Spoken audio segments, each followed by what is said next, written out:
দেড় মাস পরে ছুটি পেয়েছি আর আমি কি করছি জানো?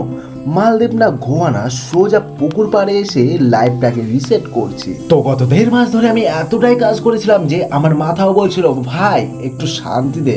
তাই তো আর বেশি দেরি না করে সকালবেলা উঠে সমস্ত কাজ কমপ্লিট করে বিকেলবেলা বেরিয়ে পড়লাম আমাদের ফ্ল্যাটের খুব কাছে একটা সুন্দর পুকুরে। তো এখানে বিকেলবেলা গাড় ফাটা রোদের জন্য কেউ অতটা বেরোয়নি রাস্তায়, তাই আমি হিরোর মতো হাঁটছি রোদের ভেতর দিয়ে। এই পুকুরটা আমি আগেও দেখেছি, কিন্তু আজ একটা আলাদাই ফিল হচ্ছে, মনে হচ্ছে এটা যেন আমার প্রাইভেট রিসর্ট। তো পাখিরাও এমন ভাবে চেল্লাচ্ছে যেন মনে হচ্ছে ওরা বলছে ভাই তুই এতদিন কোথায় ছিলি। সত্যি বলতে আমরা এতটাই দৌড়াই যে নিজের জন্য সময় পাই না। লাইফে মাঝে মাঝে লো ব্যাটারি হলে এরকম পুকুর পাড় চার্জার হয়ে ওঠে। এগুলো ফ্রি, কিন্তু ফিলিংসটা একদম প্রিমিয়াম। আজকের এই ছোট ঘোরাঘুরি আমাকে শিখিয়ে দিল খুশি হতে সবসময় বড় প্ল্যান লাগে না, কখনো কখনো একটা পুকুর আর একটু নিজের সময় যথেষ্ট।